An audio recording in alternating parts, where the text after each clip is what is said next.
99 TV special debate చర్చారచకు స్వాగతం. నేను ముల శ్రీనివాస్. తెలంగాణ రాష్ట్రంలో వర్షాలు కురవాలని గత కొద్ది రోజుల క్రితం కొంతమంది వరుణ యాగాలు చేశారు. సో వర్షాల కోసం అనేకమైన పూజలు లాంటి కార్యక్రమాలు చేశారు. అయితే కాంగ్రెస్ మొన్నటి వరకు హరీష్ రావు క్షుద్ర పూజలు చేశారు, రాష్ట్రంలో కరువు కాటకాలు రావాలని చెప్పడం కావచ్చు. అదే క్రమంలో ఇప్పుడు తెలంగాణ సీఎం రేవంత్ రెడ్డి నాగార్జున సాగర్లో మహావరుణ యాగం చేయబోతున్నారనే వార్త. సో మొత్తానికి ఇదొక అంశం. అయితే ఇక తెలంగాణ ప్రభుత్వంలో ఉన్న చాలామంది బ్యూరోక్రాట్లు, ఐఏఎస్లు కావచ్చు, ఐపీఎస్లు కావచ్చు, కొంత కోర్టుల ధిక్కరణ అంశాలు కావచ్చు, కోర్టుల కేసుల విషయంలో కావచ్చు, సో కోర్టుల చేత కొంత మరి హైడ్రా రంగనాథ్ కమిషనర్ ఆ పదవి నుంచి తప్పించాలని హైకోర్టు ఆదేశాలు ఇవ్వడం కావచ్చు తెలంగాణ చీఫ్ సెక్రటరీకి. అదే క్రమంలో ఇవాళ కూడా మరొక హైకోర్టు సంచలన వ్యాఖ్యలు చేయడం కావచ్చు. సో ఈరోజు ఆ విచారణ సందర్భంగా హైకోర్టు ధర్మాసనం అయితే కీలక వ్యాఖ్యలు చేసింది. ప్రభుత్వాలు చేస్తున్న వరుస తప్పులతో ప్రభుత్వ అధికారులు కోర్టు మెట్లెక్కాల్సిన పరిస్థితి వస్తుందని మండిపడింది. ఇక ఆచరణ సాధ్యం కాని ఉచిత పథకాల కారణంగా వాటి ఫలితం మున్ముందు ఆర్థిక అత్యవసర పరిస్థితి తలెత్తే ప్రమాదం ఉందని కూడా ఆందోళన వ్యక్తం చేసింది. కూర్చొని తింటే కొండలైనా కరిగిపోతాయి, ఆఖరికి కుబేరుడైన పనికి ఆహార పథకం కింద కూలి పనికి పోవాల్సిన దుస్థితి ఏర్పడుతుందని జస్టిస్ నగేష్ భీమపాక కీలక వ్యాఖ్యలు చేశారు. సో కంటోన్మెంట్ బోర్డుకు నిధులు విడుదల చేయాలని 2 ఏళ్ల క్రితం హైకోర్టు ఆదేశించిన అమలు చేయలేదని పేర్కొంటూ దాఖలైన కేసులో కోర్టు ఆదేశాల మేరకు ప్రధాన కార్యదర్శి సందీప్ కుమార్ సుల్తానియా వ్యక్తిగతంగా న్యాయస్థానం ముందు హాజరయ్యారు. ఈ సందర్భంగా న్యాయమూర్తి వ్యాఖ్యలు, ప్రభుత్వం చేస్తున్న తప్పులకు, అధికారుల ఆవేదనకు, ఉచిత పథకాలకు సంబంధించి ఆ వర్గాలకు అద్దం పడుతున్నాయి. మొన్న చూస్తే రాజీవ్ గాంధీ హనుమంత్ కావచ్చు, అదే క్రమంలో కలెక్టర్గా పనిచేసిన సంగారెడ్డి కలెక్టర్గా పనిచేసిన నారాయణ రెడ్డి కావచ్చు, అమయ్ కుమార్ కావచ్చు, సోమేష్ కుమార్ కావచ్చు, హైడ్రా కమిషనర్ రంగనాథ్ కావచ్చు, ఈరోజు సందీప్ కుమార్ సుల్తానియా కావచ్చు, అంటే వీళ్ళందరిపై కూడా వందల సంఖ్యలో కేసులు ఉండడం, కోర్టులు ఈ రకంగా మరి అధికారులపై వ్యాఖ్యలు చేయడం కావచ్చు. ఈ అంశంలో మనం చర్చ చేస్తున్నాం. సో ముందుగా మరి మనతో ఈ చర్చలో పాల్గొంటున్నారు మానవతరాయ్ గారు, కాంగ్రెస్ నాయకులు, తాడూరు శ్రీనివాస్ గారు, బీజేపీ నాయకులు స్టూడియోలో పాల్గొంటున్నారు, సుమిత్రానంద్ గారు బీఆర్ఎస్ నాయకులు మరి వారు జూమ్లో పాల్గొంటున్నారు. ముందుగా మానవతరాయ్ గారితో మాట్లాడే ప్రయత్నం చేద్దాం. మానవతరాయ్ గారు, ఎట్లా చూస్తారు తెలంగాణ సీఎం రేవంత్ రెడ్డి మరి పూజలు, క్షుద్ర పూజలు, యాగాలు, హోమాలు వీటన్నిటిపైన మొన్నటిదాకా మీ టీపీసీసీ అధ్యక్షులు కావచ్చు, మీ ఎమ్మెల్సీలు కావచ్చు, ఎంపీలు అంతా కూడా హరీష్ రావు రాష్ట్రంలో కరువు రావాలని పక్క రాష్ట్రాలకు వెళ్ళి మరి పూజలు చేశారని చెప్తున్న నేపథ్యంలో నిజంగా ఈ పూజలు, క్షుద్ర పూజలు, ఈ మంత్రాలకు చింతకాయలు రాలుతాయి. ఇప్పుడు చేస్తే మీరు మహావర్ణ యాగాన్ని ఎలా చూస్తారో, ఆల్రెడీ వర్షాలు కూడా కురుస్తున్నట్టు ఏం చెప్తారు? కాంగ్రెస్ పార్టీకి కానివ్వండి, ప్రభుత్వాలకు కానివ్వండి, నమ్మకాలు ఉంటాయి, ప్రజల్ని నమ్ముతాం. అదేవిధంగా వివిధ మతాలకు సంబంధించినటువంటి సంస్కృతి సాంప్రదాయాలని, దేవుళ్ళని నమ్ముతాం. అంతేగాని బీఆర్ఎస్ పార్టీ నాయకుల్లాగా మూఢనమ్మకాలను మాత్రం మేము నమ్మం. ఎందుకంటే ఆ మూఢనమ్మకాలను నమ్మటానికి పెట్టిందే పేరు కేసీఆర్ గారు. గతంలో వారు ఫామ్ హౌస్లో రకరకాల కార్యక్రమాలు చేశారని చెప్పి పెద్ద ఎత్తున ప్రచారం జరిగింది. అంతేకాకుండా 100 సంవత్సరాలకు సరిపడే సెక్రటరియట్ అంటే సచివాలయం, అందులో సెక్రటరియట్కి వచ్చి పరిపాలన చేస్తే తను మళ్ళీ అధికారం రాలేను, అదేవిధంగా తన కుమారుడు ముఖ్యమంత్రి కాలేడు అని చెప్పేసి నిట్ట నిలువున కూల్చేసి ఆ సెక్రటరియట్ని ప్రజాధనాన్ని దుర్వినియోగం చేసి 1400 కోట్లు అంటే 600 కోట్లు అని చెప్పి 1400 కోట్లు తీసుకుపోయారు. ఎవరిది నమ్మకం, ఎవరిది మూఢనమ్మకం మన కళ్ళ ముందు కనపడుతుంది కదా. కాబట్టి మేమేమంటున్నామంటే ఇలా రేవంత్ రెడ్డి పరిపాలన చూస్తే వీళ్ళు జీర్ణించుకోలేకపోతున్నారు. ఇలా ఎక్కడ కూడా ప్రజల్లో సంతృప్తే ఉంది, రైతులు సంతృప్తిగా ఉన్నారు, నిరుద్యోగులు కూడా సంతృప్తిగా ఉన్నారు. ఎవరో కొంతమంది ఉపయోగించుకొని కృత్రిమ నిరుద్యోగులను ఉపయోగించి ఏయో కార్యక్రమాలు చేస్తున్నారు. కాబట్టి నేనేమంటానంటే ఇప్పుడు వాళ్ళు ఏ విధంగా తట్టుకోలేకపోతున్నారు ఉదాహరణ చెప్తా. గతంలో ఒక డిబేట్లో, చర్చలో నీటిపారుదల శాఖ మాజీ చైర్మన్ ఆయన ప్రకాష్ గారు ఏం మాట్లాడిండు, నేను మొక్కుతున్న దేవుణ్ణి ఈ సంవత్సరం ఈ ఏడాది వానలు పడద్దు. అవును, బరాబర్ మొక్కుతున్నాను యాంకర్ గారు అవతల ఆయన వారిస్తున్నా సరే అదేందండి ఎవడన్నా మేలు కోరతారు కానీ కీడు కోరతారా అని చెప్పంటే బరాబర్ ఎందుకు ఎవరి మీద కసితో రేవంత్ రెడ్డి గారి పాలన చూస్తుంటే బీఆర్ఎస్ వాళ్ళు నచ్చడం. ప్రజలందరూ సుఖ సంతోషాలు ఉన్నారు. గూడు లేని వాడికి ఇందిరమ్మల్లి రూపంలో గూడిస్తాను, కూడు లేని వాడికి సన్న బియ్యం రూపంలో కూడు పెడతాను, కొత్త రేషన్ కార్డులు రేపు కూడా ఇవ్వబోతున్నాం. 15వ తారీఖున కూడా కొత్త రేషన్ కార్డులు దాదాపు 17 లక్షల రేషన్ కార్డులు మంజూరు చేసిన జత చేసిన పేర్లను. ఈ విధంగా లోక కళ్యాణం కోసం కాంగ్రెస్ ప్రభుత్వం ముందుకు పోతుంటే శాపనార్థాలు పెట్టేసి అంటే ప్రజలను ఇబ్బందులు పెట్టే కార్యక్రమాన్ని చేపడతాం. అంటే వర్షాలు రావద్దంటే అర్థం ఏంది? రైతులు ఇబ్బంది పడాలి, విద్యార్థులు ఇబ్బందులు పడాలి. రైతులు నాశనం అయితే రేవంత్ రెడ్డి ప్రభుత్వానికి మీద వ్యతిరేకత వస్తుంది. కాబట్టి ఈ పైశాచిక ఆనందాన్ని మనం పొందాలనేటువంటి బీఆర్ఎస్ నాయకత్వం ఉంది. కాబట్టి మేమేమన్నాం, వాస్తవంగా హరీష్ రావు గారు తుమ్మినా దగ్గినా తన వెంట సోషల్ మీడియా ఉంటుంది. ఒకవేళ తిరుమల తిరుపతి దేవస్థానానికి వెళ్ళిన అనుకోండి, మీలాంటి మీడియా వాళ్ళే మిత్రులే పోయి మైకులు పెడతారు, శ్రీవారి సేవకు వచ్చినటువంటి హరీష్ రావు అని చెప్తారు. మరి ఇన్ని దేవాలయాలకు పోయినప్పుడు ఆయన యొక్క పర్యటనలు కానివ్వండి, ఆయన సోషల్ మీడియాలో కానీ, ఎక్స్ ఖాతాలో కానీ, ఫేస్బుక్ కానీ, ఇన్స్టాగ్రామ్ లో కానీ ఎందుకు పెట్టుకోలేదు? కాబట్టి ఆ తేదీల్లో మార్చి 2, జూన్ 2 ఏదో తేదీలు ఉన్నాయి, 3 తేదీల్లో ఆయన ఎక్కడుండో సమాధానం చెప్పమంటే చీటికి మాటికి లీగల్ నోటీసులు ఇవ్వటం, అసలు విషయాలు చెప్పకుండా లీగల్ నోటీసులు ఇవ్వటం, అంటే న్యాయ వ్యవస్థలో లీగల్ నోటీసుల యొక్క విలువలను కూడా దిగజారుస్తున్నారు. కాబట్టి ఎవరు నాయకులైనా, ప్రతిపక్ష నాయకుడైనా ఎవరైనా ఏం కోరుకోవాలి? రేవంత్ రెడ్డి సర్కారు ప్రభుత్వం ప్రజల మేలు కోరుతుంది. కేసీఆర్ ఏంటంటే 10 ఏళ్లు పాలించిన తర్వాత, అధికారం దూరం అయిన తర్వాత ప్రజలకు కీడు రావాలి, ప్రజలకు నష్టం కలగాలి, తద్వారా రేవంత్ రెడ్డి పాలన వ్యతిరేకత రావాలని చెప్తాను. అందుకే నేను ఏమంటానంటే, బాల్కా సుమన్ యొక్క వ్యాఖ్యలను ఒకసారి మనం గుర్తు చేసుకున్నాం. బాల్కా సుమన్ సభలో మాట్లాడుతూ మన మీటింగ్లకు రైతులు రావట్లేదు, మన బీఆర్ఎస్ కార్యకర్తలు 70-80 మంది వస్తుంటే 4-2 పిలవంగా రైతులు వస్తున్నారు. కాబట్టి ఏం చేయాలా? సంచలనాల కోసం ఏదైనా సరే సింగరేణి భవన్ తగలబెట్టాలా, రైలు పట్టాలను కోసేయాలి. ఇదా అండి ఈ బుద్ధిని ఏమంటారు? క్షుద్రబుద్ధి అనరా? ఇట్లాంటి విషయాల్ని క్షుద్రబుద్ధి అనరా? ఎవరైనా కష్టాల్లో ఉన్నప్పుడు నిర్మాణాత్మక ప్రతిపక్షం అంటే ఏంది? నిర్మాణాత్మక ప్రతిపక్షంగా వర్షాలు ఇట్లాంటి కాలంలో ఏం చేయాలని చెప్పి సూచనలు చేయాలి ప్రభుత్వానికి. కాబట్టి అందుకే రేవంత్ రెడ్డి గారు తెలంగాణ లోక కళ్యాణం, దేశం యొక్క లోక కళ్యాణం కోసం వరుణదేవుడు, మనకున్నటువంటి దేవుళ్లలో వర్షానికి అధిపతి అంటే జలాధిపతి అయినటువంటి వరుణదేవుడు కోసం హైందవ సాంప్రదాయంలో భాగంగా నాగార్జున సాగర్ లో 10వ తేదీన మహావరణ యాగాన్ని చేపడుతున్నారు. ఇది ఇట్లా నాయకుడు అంటే ఇట్లా ఉండాలి. రాజుల కాలంలో చేశారు, రాజుల కాలంలో కూడా యాగాలు చేశారు. ఇప్పుడు కేసీఆర్ గారు కూడా యాగం చేస్తారు, గతంలో చేశారు ముఖ్యమంత్రి కూడా. ఎవరి కోసం చేసిండు? తెలంగాణ ప్రజలు బాగుండాలని చేసిండా? తెలంగాణ ప్రజలకు డబుల్ బెడ్రూమ్ కట్టించాలని చేసిండా? తెలంగాణలో రైతులు ఉరివేస్తామని చెప్పి బెదిరించారు వాళ్ళు. వాళ్ళ యాగాలు, యజ్ఞాలు, వాళ్ళ యొక్క వాస్తు మార్పులు అన్ని కూడా దేనికోసం అంటే వాళ్ళ కళ్యాణం కోసం, తెలంగాణ సమాజం కళ్యాణం కోసం కాదు అని చెప్పి అర్థం. అందుకే రేవంత్ రెడ్డి గారు రాజుల కాలంలో కూడా, ఇప్పుడు అశ్వమేధ యాగం ఉంటది, ఆ రోజు రాజులు తమ ఆధిపత్యం కోసం ఆ గుర్రాన్ని వదిలిపెడతారు, ఎంత దూరం పోతే అంతవరకు ఆక్రమించుకుంటూ పోతారు. ఇది వర్ణయాగం. ఏ రాజకీయ కాంక్షలు లేనటువంటి కరువు వచ్చింది మనకి వర్షాలు లేకపోవటం వల్ల.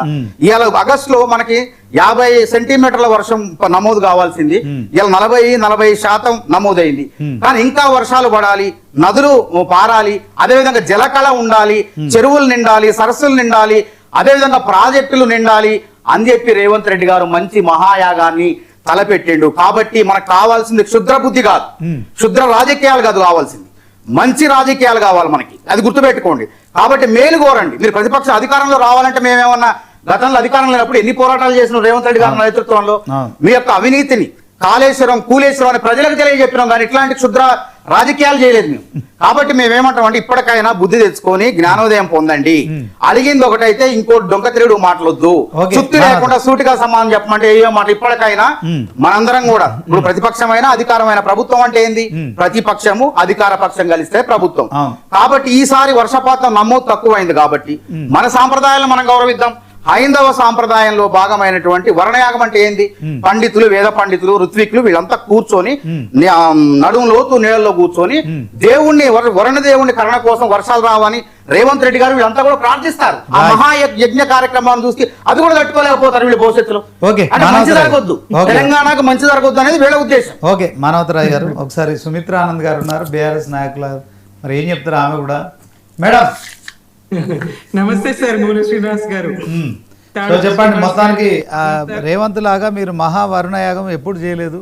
మీరు ఏమైనా కానీ కేవలం కేసీఆర్ కుటుంబం కోసము చేసిన ఇవి తప్ప, మొన్న హరీష్ రావు కూడా క్షుద్ర పూజలు చేసి వచ్చారు. సో ఆయన చేయలేదని చెప్పట్లేదు. సో ఆయన పోయిన ఆలయాలు కూడా క్షుద్ర పూజలకు నిలయాలని చెప్పి కాంగ్రెస్ ఆరోపిస్తోంది. దీనిపైన ఏం చెప్తారు? ఇందాక మానవతరాయ్ గారు మాట్లాడింది విన్నారు కదా. నమస్తే అండి మూల శ్రీనివాస్ గారు, మీకు తాడూరి శ్రీనివాస్ గారికి, మనత రాయ్ గారికి, 99 టీవీ ప్రేక్షకులకు నమస్తే. జై తెలంగాణ. అజ్ఞానుల అడ్డాగా గాంధీ భవన్, మూఢ విశ్వాసాలకు నిలయంగా కాంగ్రెస్ వాళ్ళ మెదళ్ళు. ఎంత దుర్మార్గమైన వ్యాఖ్యలు చేస్తారు వాళ్ళు. ఆలయాల్లో, పవిత్రమైనటువంటి ఆలయాల్లో క్షుద్ర పూజలు చేస్తారని మాట్లాడినంటనే వాళ్ళ అవివేకము, వాళ్ళ అజ్ఞానము, మూఢత్వము స్పష్టమవుతా ఉంది. ఈ యుగంలో సైన్స్ ఈ స్థాయి అభివృద్ధి చెందినటువంటి సమయంలో రాజ్యాంగ విరుద్ధంగా వీళ్ళు వ్యాఖ్యలు చేస్తారు. రాజ్యాంగంలో ఈ మూఢనమ్మకాలన్నిటినీ ఖండిస్తూ ఉంటాయి. ఇటువంటి సందర్భంలో వీళ్ళు ఈ వ్యాఖ్యలు చేస్తారు. హరీష్ రావు గారు తిరుమల తిరుపతికి వెళ్తే అందరూ అదే కంఠపాఠం అయిపోయింది కాంగ్రెస్ వాళ్ళకు. తిరుపతికి వెళ్తే మీడియా ముందు మాట్లాడిండ్రు. అవునండి, అది తెలుగు రాష్ట్రము, అక్కడ తెలుగు విలేకరులు వాళ్ళు ప్రశ్నిస్తారు. అన్ని సందర్భాల్లో కాదు, కొన్ని సందర్భాల్లో అక్కడ చెప్తారు అంతే. మరి పక్క రాష్ట్రాలలో అక్కడ మన మీడియా ఉండన్నా, మన కథ ఉండన్నా, ఎంతమంది వివిధ రాష్ట్రాల నుంచి మన దగ్గరికి రారు. మేము ఇప్పుడు ఏమన్నా అధికారంలో ఉన్నామా, మంత్రులుగా అక్కడికి వెళ్ళినామా, అక్కడి మీడియా ప్రాధాన్యత ఇవ్వడానికి, మేము మీడియా సమావేశం పెట్టడానికి, వ్యక్తిగతమైన ప్రార్థనలకు కూడా, వ్యక్తిగతమైనటువంటి దేవాలయాల సందర్శనలు కూడా మీడియా అవసరం లేదు కదా, దాన్ని ఏదో పట్టుకొని చేయడం. గతంలో కేసీఆర్ గారు అనేక యాగాలు చేసిండ్రు. మీరు అన్నట్టు మీ కుళ్ళు బుద్ధి బయట పెట్టుకోకండి. ఆయన అందరి సమక్షంలో, అందరి ఎదుట శతచండీ యాగము, సహస్ర చండీ యాగము, ఇట్లాంటి యాగాలు ఆయన చేసిండ్రు కేసీఆర్ గారు. అధికారంలోకి రాకముందు ఉద్యమ కాలంలో కూడా తెలంగాణ భవన్ వేదికగా కూడా యాగాలు చేసిన సందర్భం ఉన్నది. తెలంగాణ రాకముందు కూడా యాగాలు చేసిండ్రు. తెలంగాణ వచ్చిన తర్వాత కూడా విశ్వశాంతి కోసము, తెలంగాణ సమృద్ధిగా ఉండాలని, సస్యశ్యామలంగా ఉండాలని, ప్రజలందరూ బాగుండాలని ఆయన విశ్వాసాలు ఆయన చేసిండ్రు. సరే, ఇప్పుడు వరుణ యాగాన్ని కూడా మేము వ్యతిరేకించలేదు. మీరు భుజాలు తడుముకోకండి ముందుగల్లనే. మీరు ముందే భుజాలు తడుపుకునే అక్కర లేదండి కాంగ్రెస్ నాయకులు. వరుణ యాగాన్ని మేమేం వ్యతిరేకించడం లేదు. కానీ కాలువలో నీళ్లుంటే కట్టగడితే పొలంలోకి వస్తాయి, కానీ మంత్రం చదివితే పొలంలోకి రావండి. అక్కడ కన్నెపల్లి దగ్గర నీళ్లు పోతూ ఉన్నాయి, పంపులాన్ చేయండి, మరి ఒడిసి పట్టండి చుక్క చుక్క, ప్రాజెక్టులు నింపుకుందాం అని చెప్తే నాడు చెవిన పెట్టకపోయి, తర్వాత తప్పనిసరి పరిస్థితి వచ్చే. కాంగ్రెస్ చేస్తున్న దుర్మార్గాలు, కరెంటు బిల్లుకు భయపడే దుర్మార్గం, బీఆర్ఎస్ ని బద్నాం చేయాలనే దుర్మార్గం. కాళేశ్వరం ఎట్లా కూలేశ్వరం అయింది? ఎప్పటికీ అప్పటికి ఇప్పటికీ ఎప్పటికీ కాళేశ్వరమే దిక్కైతుంది. మీరు హైదరాబాద్ కు తాగునీరైనా, సాగునీరైనా, వివిధ ప్రాజెక్టులకైనా కాళేశ్వరమే దిక్కైతుంది. కాళేశ్వరం అంటే ఒక మేడిగడ్డ కాదు, 2 పిల్లర్లు కాదు. వీళ్ళ మూర్ఖత్వము, వీళ్ళ విష ప్రచారము అధికారంలోకి రావడానికి అది ఒక కారణమైందేమో గాని ఎంత మాత్రం కాదు. రాష్ట్ర ప్రజలకు ఇప్పుడు అంతా అర్థమైంది. వీళ్ళు ఎమ్మెల్సీలు, పిసిసి ప్రెసిడెంట్ మాట మార్చిండ్రు అనుకోండి. ఆయన పిసిసి ప్రెసిడెంట్ నేను అట్లా అనలేదు, సైన్స్ అభివృద్ధి చెందింది అది కాదు నేను అన్నదని ఆయన వెనక్కి తీసుకున్నారు, మాట మార్చిండ్రు. కానీ అద్దంకి దయాకరు, ఆయన ఎవరు రామ్మోహన్ రెడ్డి, వీళ్ళ వ్యాఖ్యలు ఎంత తీవ్ర వ్యాఖ్యలు, ఈ కాలంలో మాట్లాడదగ్గవేనా? ఇంకెవరో వాళ్ళు పోయి కేసులు పెడతారు ఏకంగా. అయినా హరీష్ రావు గారు క్షుద్ర పూజలు చేసిందని వాళ్ళు ఎట్లా ఫిర్యాదు తీసుకున్నారో అర్థం కాదు. అట్లాంటి కేసులు పెట్టిన వాళ్ళనే లోపలేయాల్సిన రోజులు ఇవి. ఎందుకంటే పౌరులుగా మనం బాధ్యతాయుతమైనటువంటి వ్యక్తులుగా ప్రజల మేలు కోరి ప్రజల దగ్గరికి వెళ్ళి ప్రభుత్వ ప్రతినిధులుగా ప్రచారం చేస్తాం. మూఢనమ్మకాలు వద్దు, మంత్రాలు, చేతబడులు, బ్లాక్ మ్యాజిక్ ఇవేమీ లేవు అని కళాజాతల ప్రదర్శనలు ఇప్పిస్తాం. అటువంటిది ప్రభుత్వంలో ఉన్న ప్రతినిధులు, ఎమ్మెల్సీలే మాట్లాడడం ఏం కర్మ కాలబడ్డది? ఇప్పటికే చాలా చోట్ల గతంలో మంత్రగాళ్ళనే నెపంతో ప్రజల్ని కొట్టి చంపిన సందర్భాలు, చితిబేర్చి కాల్చి చంపిన సందర్భాలు మీరే ఇట్లా ప్రచారం చేస్తే, అద్దంకి దయాకర్ అన్నాడు మంత్రాలు ఉంటాయట, మరి ఇదే పిసిసి మహేష్ కుమార్ గౌడ్ అన్నారు మంత్రాలు ఉంటాయట అని, మళ్ళా ప్రజలు మావశం ఏమొచ్చిందని వాళ్ళు వెనక్కి పోవాలనా? ఏ కాలంలో ఉన్నారు, ఏ యుగంలో ఉన్నారు, ఏంది చర్చ అసలు మంత్రాలకు సంబంధించి? ఈ ఒక్క విషయంలో కూడా వరేస్తే ఊరి అనేది మానవతరాయ్ గారు మాట్లాడని సందర్భమే ఉండదండి. ఆయన చర్చలన్నీ విన్నా, అది ముఖ్యమంత్రి గారు అన్నారా, కేసీఆర్ గారు అన్నారా, ఒక జిల్లా కలెక్టర్ అన్న మాట మొత్తం బీఆర్ఎస్ ప్రభుత్వానికి ఆపాదిస్తారు. ఎస్, దేశంలోనే నంబర్ 1 స్థాయికి తీర్చిదిద్దింది కేసీఆర్ గారు కాదా? వరిని ఆ స్థాయిలో పండించింది కేసీఆర్ గారు కాదా? ఇప్పుడు ఎందుకు మీరు ప్రచారం చేస్తున్నారు ప్రత్యామ్నాయ పంటలు వేసుకుంటారని? Okay, okay. మరి సుమిత్రానంద్. కోదండ రెడ్డి గారు ఒక్క నిమిషం సార్, వీళ్ళు కోదండ రెడ్డి గారు ముఖ్యమంత్రి గారు 3 గంటల కరెంటు చాలని ముఖ్యమంత్రి అంటాడు, 6 గంటల కరెంటు చాలని కోదండ రెడ్డి అంటారు. వీళ్ళు కదా వ్యవసాయానికి వ్యతిరేకంగా మాట్లాడుతున్నది, వీళ్ళు కదా కొండలకు గుట్టలు ఇచ్చిరని రైతు భరోసా ఇవ్వకుండా ఉన్నది, వీళ్ళు కదా అరాకొర రుణమాఫీ చేసి రైతులను అప్పుల పాలు చేసింది. కాంగ్రెస్ కి అర్హత ఎక్కడదండి? ఎంతకాలం ఇందిరాగాంధీ కాలం నుంచి గరీబీ హటావో నినాదం ఇంకా పేదలకు పిడికడ అన్నం పెడుతుండ్రట. ఎందుకు పేదలు ఉండాలి? 60 ఏళ్ళు కాంగ్రెస్ పాలించింది. Okay, okay. సుమిత్ర గారు ఒక సెకండ్ అలాగే ఉండండి. తాడూరు శ్రీనివాస్ గారు, మన దేశంలో మంచి జరగడానికి ఆలయాలు నిర్మించుకున్నాం. సో ఈ ఆలయాలు ఏంటో కానీ మరి కాంగ్రెస్ బీఆర్ఎస్ మధ్యలో హరీష్ రావు ఏమో క్షుద్ర పూజలు చేసి వచ్చిందని కాంగ్రెస్ ఆరోపిస్తోంది. సో ఆయనేమో నేను ఆలయానికి వెళ్ళి పూజలు చేసింది కేవలం క్షుద్ర పూజలు మాత్రం కాదు, నేను నా పైన ఈ కామెంట్ చేసినందుకు లీగల్ నోటీస్. అంటే వాస్తవానికి ఆలయాలు సపరేట్ ఉన్నాయా మన ఈ దేశంలో? ఏం చెప్తారు సార్? ఒక్కటి సరే, ఇప్పుడు అవి క్షుద్ర పూజలు ఉన్నాయా లేదా దేవుడెరు, కానీ ఇప్పుడు బీఆర్ఎస్ పార్టీ కాంగ్రెస్ పార్టీ ఆడుతున్న క్షుద్ర రాజకీయాలతో ప్రజలు చాలా ఇబ్బంది పడుతున్నారు. వారు అన్న దాంట్లో 1-2 విషయాలు నిజమే. కళాజాతలు నడిపిస్తారు, ప్రభుత్వ ధనంతో దుర్వినియోగం అయినాయి అన్నట్ట. ఇప్పుడు క్షుద్ర పూజలు ఉంటాయని చెప్తే చేతబడులు చేయొద్దని ప్రజల్ని పోలీసు వాళ్ళు ఇప్పటికీ చేస్తూ ఉంటారు. సో ఆ క్షుద్ర పూజలు అనేటివి లేవు అని మనం ఒకవైపు చేతబడులు ఉండేయని చెప్తూ సమాజంలోని అట్రాసిటీస్ని రూపుమాపుతూ ప్రభుత్వ ధనంతో మనం ప్రోగ్రామ్ చేస్తూ మళ్ళీ అదే ప్రభుత్వానికి చెందిన పిసిసి అధ్యక్షుల వారు స్వయంగా క్షుద్ర పూజలు చేస్తున్నారు అని అనడం తప్పు. రెండోది, ఒకవేళ అన్నాడు, ఆయన దగ్గర ప్రూఫ్స్ ఉన్నాయి, హరీష్ రావు గారి మీద కేసు పడుతుంది ఆ ప్రూఫ్స్ ఉంటే. చేతబడులు చేసే వాళ్ళ మీద సెక్షన్స్ ఉన్నాయి కదా. సో ఆ రకంగా మనం చేతబడులు చేసే వాళ్ళ మీద అనేక కేసులు పడతాయి. మరి ఎందుకు కేసులు పెట్టట్లేదు? స్వయంగా వారు ప్రభుత్వంకి నిర్వహిస్తున్న పార్టీకి అధినేత కదా. సో ఆ ఆనవాళ్ళు వెంటనే నా దగ్గర సాక్ష్యాధారాలు ఉన్నాయని చెప్పినారు మహేష్ గౌడ్ గారు. సో అవి బయట పెట్టాలి. వారు ఉన్నత చదువులు చదివిన వారే, మహేష్ గౌడ్ గారు కానీ ఇప్పుడు మాట్లాడుతున్న అందరూ కూడా, మనం మాట్లాడిన అద్దంకి దయాకర్ కావచ్చు, సామరామోహన్ కావచ్చు, ఎవరైనా కావచ్చు. కానీ ఈ కాలంలో డిజిటల్ యుగంలో మనము ఈ రోజు మొత్తం సెల్ ఫోన్ లో ప్రపంచం ఉన్నటువంటి ఈ దశలో దయ్యాలు ఎక్కడ ఉన్నాయండి? ఒకవేళ సరే వాళ్ళేం తక్కువ కాదు, వాళ్ళు కవిత గారు ఆ పార్టీలో ఉన్నప్పుడే, బీఆర్ఎస్ పార్టీలో ఆమె ఉన్నప్పుడే, బయటికి వెళ్ళినాక కాదు, బయటికి వెళ్ళక ముందు వెళ్తూ వారు అన్నటువంటి వాక్యాలు, కేసీఆర్ చుట్టూ దయ్యాలు ఉన్నాయని. అంటే మనం చిన్నపిల్లల్ని భయపెట్టిస్తాం చూడండి, దయ్యం వస్తుంది, అమ్మో సాస్కో, ఏది అన్నం తినబెట్టడానికో దానికో, ఆ రకంగా ఉంది. చంద్రమండలానికి పోయి మనము చంద్రుని మీద ఏమున్నదో చూసి వస్తున్నాము.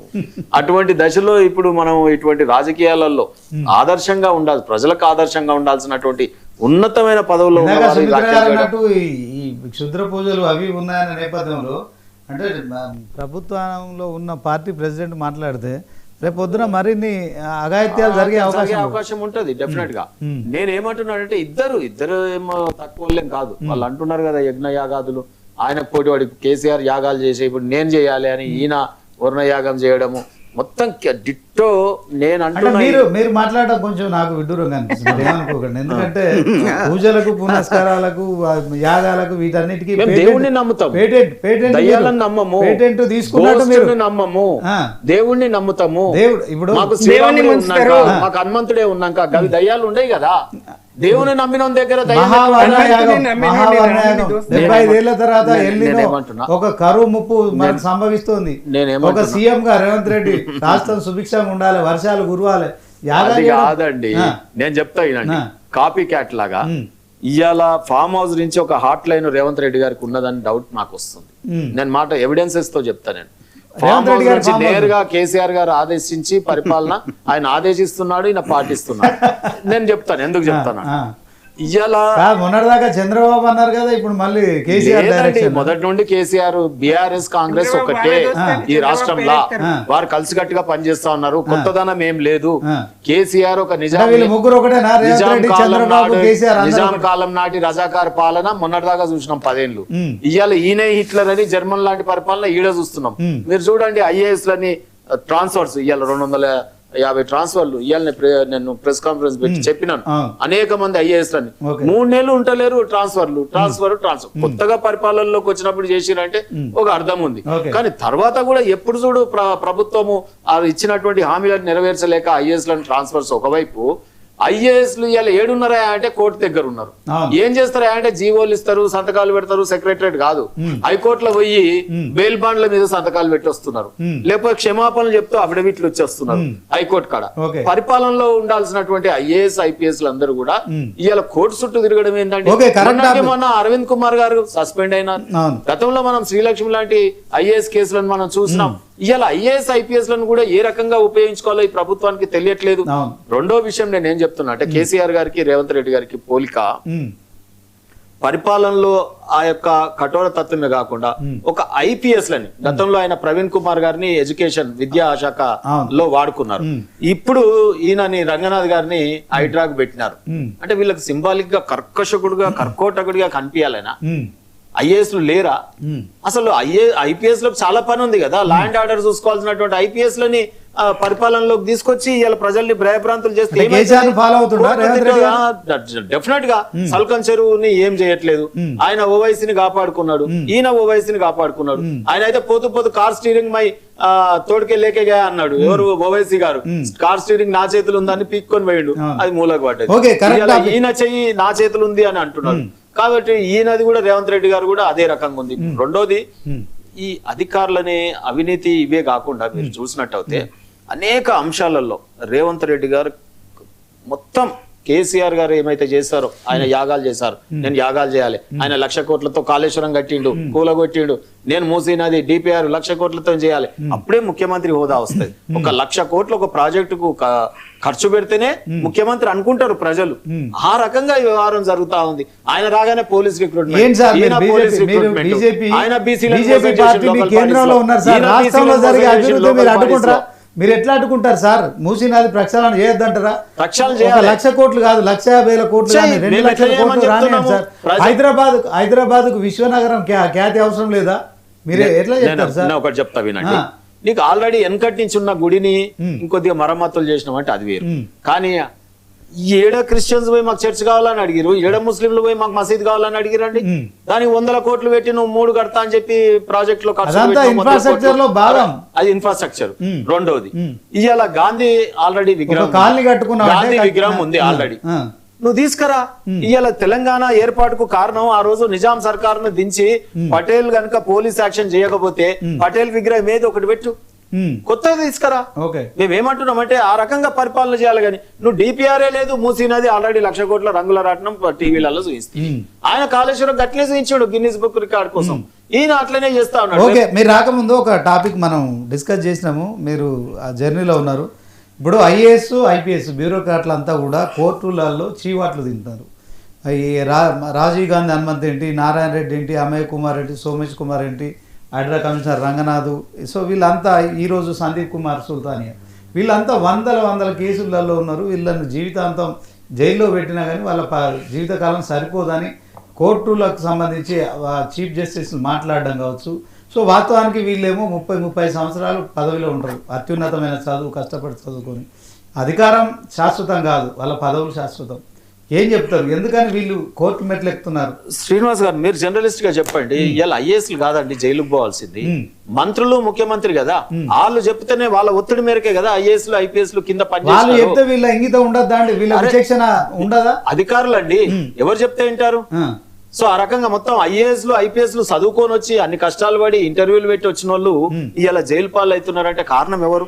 ఇవాళ అలవి కాని హామీలు ఎవరు ఇచ్చారు? కాంట్రాక్టర్లకు పేమెంట్ చేయలేదు, ఒకటి కేసు వేసాడు. IAS పోయి సమాధానం ఇవ్వాలి. ఇవాళ కంటోన్మెంట్ కు 34 కోట్లు ఇవ్వాలి. ఎవరు పోయి సమాధానం?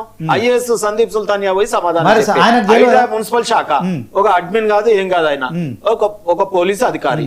ఆయన చేసిన దానికి హైకోర్టు చివాట్లు పెట్టింది. ఎవరు చేయమంటే ప్రభుత్వం పాలసీ, అది ముఖ్యమంత్రి గారి పాలసీ.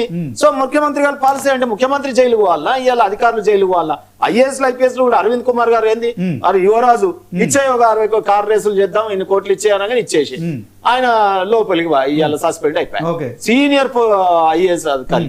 సో అదే రకంగా మీకు చెప్పినట్టు ఇంకొకటి నేను ఒక భయంకరమైన విషయం మా మానవతరాయ్ గారు కూడా ఇటువంటి ఆరోపణలు వస్తున్నాయి మీరు ప్రభుత్వం దృష్టికి తీసుకెళ్లాలి. ఇవాళ షాడో పిఎస్లు షాడో సిఎస్లు షాడో ముఖ్యమంత్రి షాడో మంత్రులు ఉన్నారు.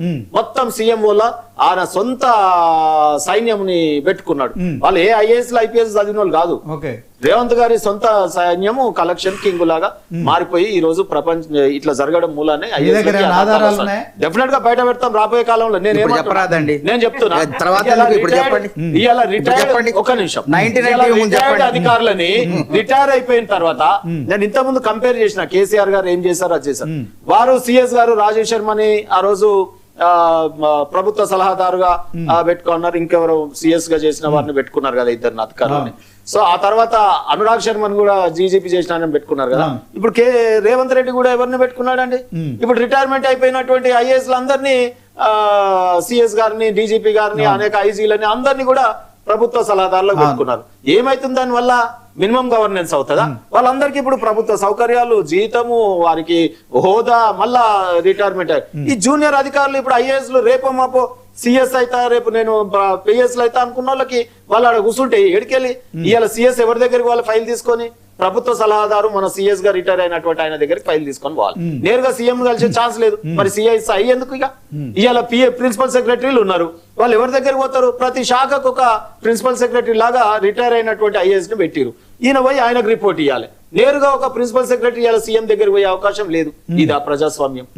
ఇదా వాళ్ళు యంగ్ టర్కు వయసు మీద ఉంటారు, కొత్త కొత్త ఆలోచనలతో వస్తారు, కొత్త కొత్త ప్రతిపాదనలతో వస్తారు. అదే రకమైనటువంటి రిటైర్మెంట్ అయిన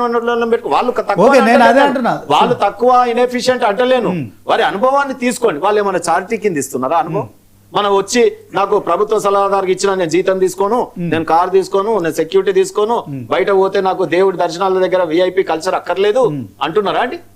వాళ్ళు పుణ్యానికి తెలంగాణ డెవలప్మెంట్ కోసం ఎందుకు తెల్లని ఐరావతాలు తెల్లని ఏనుగులాగా చేస్తా ఉన్నారు? ప్రభుత్వం మినిమం గవర్నెన్స్ తక్కువ ఖర్చుతో అప్లపాలైన తెలంగాణ రాష్ట్రంలో నువ్వు ఇవాళ హెచ్ఓడీలని ఎంతమంది లేరని రిటైర్మెంట్ అయిపోయినాక మళ్ళీ హెచ్ఓడీలని నియమించుకున్నాడు చెప్పాలా? ఉదాహరణకు R&B పెట్టుకున్నావు అలా లేరా? ఎఫిషియెంట్ ఆఫీసర్స్ కు ప్రమోషన్ ఇయ్యి. ప్రమోషన్ కు 10 ఏళ్ళు వెయిట్ చేయాలి. బీఆర్ఎస్ ప్రభుత్వాన్ని ఏమని నిందించినావు? రిటైర్మెంట్ అధికారులు అందరినీ కూడా పెట్టుకొని ఈయన మొత్తం ఇది చేసినాడు అని చెప్పిన రాగానే పీక్ పడేస్తాను. షాంపిల్ గా ఒక 10-15 చేసేసినావు. మొత్తం ఇప్పుడు అందరినీ మళ్ళీ హెచ్ఓడీలుగా పెట్టుకున్నావు. అంటే గ్రూప్ 1 ఆఫీసర్లను పెట్టుకుంటే తప్పేముంది? ఐఏఎస్ లు ఐపీఎస్ లు కొడుతుంది అనుకున్నాం. మన గ్రూప్ 1 ఆఫీసర్లు ఉన్నారు కదా మన రాష్ట్రం కోసం. అరే నేనేమంటున్నా సార్, వీళ్ళు సరి అయిన ప్రతిపాదనలు ముందు పంపుకోవాలి, తెచ్చుకోవాలి. ఇప్పుడు ఏం కొరత లేదు కదా. ఐఏఎస్ ఐపీఎస్ అందరు ఉన్నారు కదా. ఇవాళ నేనేమంటున్నా, నువ్వు ఎండీలుగా హెచ్ఓడీలుగా గ్రూప్ 1 ఆఫీసర్లని కొంతమందిని పెట్టుకుంటే ఒక్క ఐఏఎస్ అధికారికి ఒక్క ప్రిన్సిపల్ సెక్రటరీకి 6 శాఖలా అండి? ఎట్లా పరిపాలన చేస్తారు? 6 చేతులు వెనకటి ఏదో మనం దేవతల కాలంలో చూసినట్టు రావణాసురుడికి 10 తలకాయలు ఉన్నట్టు. అదొక అంశం, మీరే చెప్తున్నారు. ఓకే, అదొక అంశము. అయితే వాస్తవానికి ఉద్యోగాలలో 2 ఆధార్ కార్డులు పెట్టి ఉద్యోగం 2 ఉద్యోగాలు చేస్తే తెలుసుకోలేని ప్రభుత్వం ఇంత అన్యాయం ఉంటుందా సార్? ఇది నేను అబద్ధం చెప్తున్నాను. ఇవాళ మీరే కదా మీడియాలో, మీ టీవీనే నేను నమ్ముతా కదా. మరి మీ టీవీలు వేసిరు కదా. మరి Aadhaar card fake Aadhaar card ఉద్యోగులు 40 మంది. అరే ఏ రకంగా ఇచ్చినావు? ప్రభుత్వం గాలిలో దీపం పెట్టి దేవుని మొక్కుతున్నాడు రేవంత్ రెడ్డి గారు. ప్రభుత్వం ఆయన ఎఫిషియెంట్ గా నడపాలి. దీనికి హార్వర్డ్ యూనివర్సిటీ అవసరం. శాఖ ఇది ఉంది కదా మన ఏది మరిచెన్నారెడ్డి దాంట్లో పోయి ఇండియన్ అడ్మినిస్ట్రేటివ్ సర్వీస్ ని ఎట్లా, ఐపీఎస్ ఎట్లా, వారి బిజినెస్ రూల్స్ ఏంది, సెక్రటరీ ఎట్లా, గతంలో ఎర్రింగ్ అఫీషియల్స్ ఏ రకంగా యాక్షన్ ఏది టిఆర్ఎస్ ప్రభుత్వాన్ని దునియాది ఇచ్చితివి. తిట్లతోని ప్రభుత్వంకి వచ్చినావు. తిట్లతోని ఇవాళ నువ్వు గారడి చేస్తూ ఒక చార్టర్ బాక్స్ లాగా ప్రసంగాలు ఉన్నాయి తప్ప నువ్వు ఇవాళ బీఆర్ఎస్ చేసిన అవినీతి సొమ్ముని ప్రజాధనాన్ని తిరిగి రాబట్టగలిగినావా? ఒక్క కేసులోనే ఎవరన్నా? ఒక్క నిమిషం ఒక వాల్యూ పాయింట్ మళ్ళీ మనం మిస్ అవుతున్నాం. సో ఓకే, 5 ఏళ్ళకోసారి ప్రభుత్వం మారుతుంది, లేకుంటే మళ్ళీ రిపీట్ అవుతుంది కావచ్చు. 5, 10 మీరు అన్నట్టు మీరు మీలాగా 3వసారి ఇంకెక్కడ రిపీట్ అండి? మేము వస్తున్నాం రేపు. మీరు రండి, వెల్కమ్. కానీ నేనేమంటున్నా అంటే వాళ్ళు 30 సంవత్సరాల సర్వీస్ ఉన్నోళ్ళు, వాళ్ళు ఐఏఎస్ ఐపీఎస్ చదువుకున్న వాళ్ళు ప్రభుత్వం ఏదైనా చెబితే వీళ్ళు అంటే వాళ్ళకు విచక్షణ ఉంటుంది, వాళ్ళకి ఇంత చదువు ఉంటుంది, వాళ్ళకు రూల్ ఆఫ్ లా తెలుసు, ఎవ్రీథింగ్ తెలుసు, రాజ్యాంగం చదువుకున్న వాళ్ళు. సో వాళ్ళు ఎందుకని ఈ కోర్టు మెట్లు ఎక్కుతున్నారు? ఆలోచించాలి. ఐఏఎస్ ఐపీఎస్ వారి సంఘాలు కూడా వాళ్ళు చాలా ఆ ఒత్తిడి మేరకు, మంత్రివర్గం ఒత్తిడి మేరకు ఆ రకంగా ఒత్తిడికి గురైతే జైలు పాలు ఎవరైతున్నారు? వాళ్ళు అవుతున్నారు. శ్రీలక్ష్మి గారు ఏ రకంగా అయింది, అరవింద్ కుమార్ గారు ఏ రకంగా అయినా ఇలా ఇవన్నీ మనం చూస్తాం. వాళ్ళు అయినాక కూడా వీళ్ళు ఇట్లా మళ్ళీ ఒత్తిడి ఉంటాయి సార్. సుప్రీం ప్రజాస్వామ్యంలో ఇప్పుడు వీళ్ళు ఐపీఎస్లు ఐఏఎస్ల గురించి, పదవి విరమణ చేసిన విశ్రాంత ఐఏఎస్ల గురించి మాట్లాడితే నవ్వు వస్తుంది హాస్యాస్పదంగా. పిఎంఓ కార్యాలయం పోదాం పాండి, లేదా ఉత్తరప్రదేశ్ సీఎంఓ కార్యాలయం పోదాం పాండి. ఎంతమంది డజన్కు పైగా పదవి విరమణ చేసిన వాళ్ళు ఆర్ఎస్ఎస్ కార్యకర్తలు, అసలు ఐఏఎస్లు వెనక కూర్చొని ఉంటారు వాళ్ళు. ఆర్ఎస్ఎస్ కార్యకర్త ఎవరండి అసలు? ప్రభుత్వంతో ఏం సంబంధం? వీళ్ళు మాకు నీతులు చెప్తారా? మధ్యలో మాట్లాడు, మీరు మాట్లాడేది ఇప్పుడు మొన్న హిమాచల్ ప్రదేశ్ లోనో ఎక్కడో కాల్చుకొని చనిపోతున్నారు డీజీపీ స్థాయి. హర్యానాలో ఒక ఐపీఎస్ కాల్చుకొని చనిపోయిందండి వేదికలకు. అక్కడ చేసుకుంటే ఇక్కడ ఆ పరిస్థితి లేదు కదా. మీరే అన్నారు ఐఏఎస్ లో వాళ్ళు వేధింపులే కదా. ఒక హర్యానాలో ఒక ఐఏఎస్ దళిత ఐఏఎస్ అధికారి చనిపోయిండు, కాల్చుకొని చనిపోయిండు వీళ్ళ వేధింపుల మూలంగా. బీజేపీనే అవినీతి మాఫియా, బీజేపీ అవినీతి మాఫియా మూలంగా అధికారులను పట్టణం పెట్టుకుంటూ వీళ్ళు ఇక్కడికి వచ్చి నీతులు చెప్తారు, నవ్వు వస్తుంది. అదే విధంగా నేను ఏమంటున్నా అంటే అన్న కాదు, వాస్తవం ఏమంటున్నా, ఉత్తరప్రదేశ్ సీఎం పోదాం, మీరు లేరు కాదు ఇక్కడ తెలంగాణ ఆంధ్రప్రదేశ్ పోదాం, ఆంధ్రప్రదేశ్ సీఎం పోదాం, ఎంతమంది విశ్రాంత అధికారులు ఉన్నారో చూద్దాం. మీరు అక్కడ చేయలేని ఇక్కడ గురించి ఎందుకు మాట్లాడతారంటే వాళ్ళంటే అనుభవం ఉంటది. ఇవాళ 25,000 మంది అవుట్ సోర్సింగ్ ఉద్యోగుల్లో డబల్ మంది చాలా మంది ఆ ఉద్యోగాలు చేస్తున్నారు, ఒకరి జీతం ఇంకోరు తీసుకుంటున్నారు అని చెప్పి కనుక్కున్నదే రేవంత్ రెడ్డి సర్కారు. వాటిని నియంత్రిస్తున్నాం, మేమే బయట పెట్టినాం కదా. మేము బయట పెట్టిన తర్వాత మధ్యలో కల్పించుకోకండి, ఇది సభ్యత కాదు. మీరు మాట్లాడేటప్పుడు నేను మాట్లాడినా వాళ్ళని కనిపెట్టింది ఎవరు? బీజేపీ కనిపెట్టారా, రామచంద్రరావు గారు కనిపెట్టారా? రేవంత్ రెడ్డి అసలు ఎక్కడ పోతుంది ఏందని చెప్పి కూపిలాగి శాంతకుమారి గారి కమిటీ ద్వారా నేతృత్వంలో ఇగో ఇంతున్నది 15,000 కోట్ల లూటి అని ప్రభుత్వ ధనం వీళ్ళ పేరు మీద. ఒక్కొక్కటి 4 లక్షలు 5 లక్షలు ఎవరు హయాంలో జరిగినాయని, గత ప్రభుత్వంలో జరిగిన నియామకాలన్నీ కూడా. కాబట్టి ఎవరు దాని కార్యాలని విచారణ జరుగుతుంది. కాబట్టి ఆ విచారణలో ఐఏఎస్లు ఇవ్వమంటే ఇంకా మనకి 25 మంది ఐఏఎస్లు కావాలి.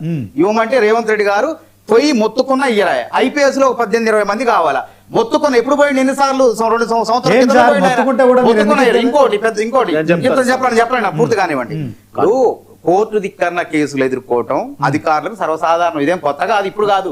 ప్రభుత్వాలు కోర్టు వ్యవస్థ ఉన్నప్పటి నుంచి నడుస్తూనే ఉంటది. కోర్టు ధిక్కరణ ఏంటంటే అధికారులు పని ఒత్తిడి వల్ల, పని భారం వల్ల వారు చెప్పిన ఆదేశాలు పాటించకపోవటం, లేకపోతే కోర్టుకు రమ్మంటే రాకపోవటం. వీళ్ళ నేరస్తులు. రంగనాథ్ ఏమో నేరస్తుడా? రంగనాథ్ 10,500 కోట్ల విలువైనటువంటి ప్రభుత్వ భూముల్ని కాపాడేందుకు అడిగి పోయిండు. ఆ న్యాయమూర్తి గారు రంగనాథ్ గారు వాదనలు తోసిపుచ్చాడు. మనం ఏం చేస్తాం? తోసిపుస్తే రంగనాథ్ గారికి అదే కంటెంప్ట్ ఆఫ్ కోర్టు చట్టంలో 19వ నిబంధన ప్రకారం రంగనాథ్ గారు డివిజన్ బెంచ్ కా లేకపోతే సుప్రీంకోర్టు ఎస్ఎల్పీనా స్పెషల్ లీవ్ పిటిషనా ఎక్కడికైనా వెళ్లే హక్కు ఉన్నది. అదే అంతిమం కాదు కదా.